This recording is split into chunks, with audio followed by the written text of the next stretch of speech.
By agreeing in principle to a summit with Russia's Vladimir Putin, President Joe Biden is reaching for a signature foreign policy win, but accepting massive political and strategic risks that could easily backfire. Biden's last-ditch, still tentative and highly conditioned agreement to meet the Russian president came after a weekend of frenzied diplomacy and alarming new U.S. claims that Russia was about to invade Ukraine. There are real doubts that the meeting, brokered by French President Emmanuel Macron, will ever take place. The White House said Sunday it will go ahead only if an invasion hasn't happened. Any summit is contingent on the outcome of talks between Secretary of State Antony Blinken and Russian Foreign Minister Sergei Lavrov in Europe this week.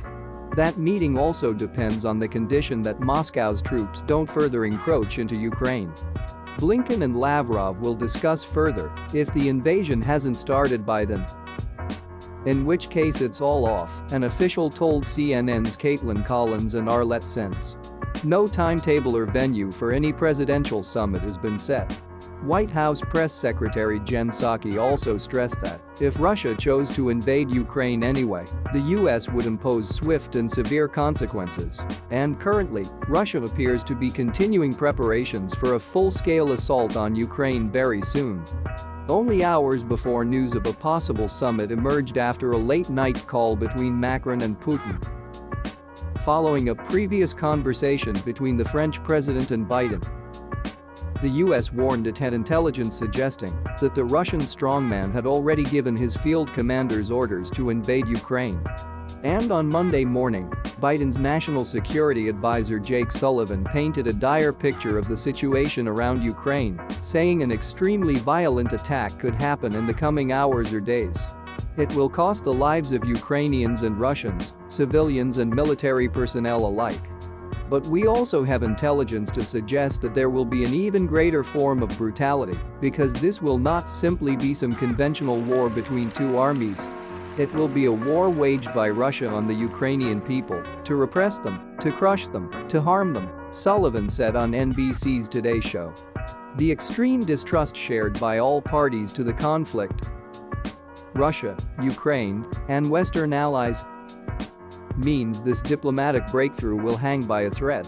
Recent US and Russian exchanges have been characterized by contempt, suspicion, and sarcasm. So there's hardly a guarantee of success if Lavrov and Blinken meet. Any outcome of a summit that preserves Ukraine as a functioning, democratic state would likely be seen as a defeat by Putin. And the situation around Ukraine's borders, where more than 150,000 Russian troops are at high alert, is so tense that local clashes could spark a wider conflagration and shut down diplomacy. The US and its allies will also be alive to the possibility that Putin is willing to talk, not because he's blinking in the standoff, but is instead seeking a way to divide America from its friends before an invasion. But if Putin does hold off from what was seen in Washington as an almost certain fresh incursion into Ukraine, it will count as a temporary success for the White House's aggressive war of information meant to remove the element of surprise from his vast troop buildup and to thwart any fake rationale for an invasion. Anytime a war is averted, especially one in which the US predicted thousands of civilian casualties, it prevents tragedy, misery and the possibility of destabilizing refugee flows. Therefore, it is incumbent on everyone to try.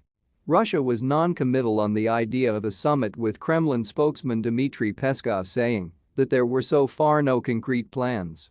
Even France, which helped broker the idea of a meeting between Putin and Biden, cautioned much work needed to be done before they could get together.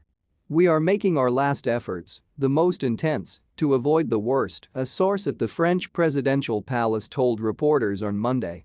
Presidential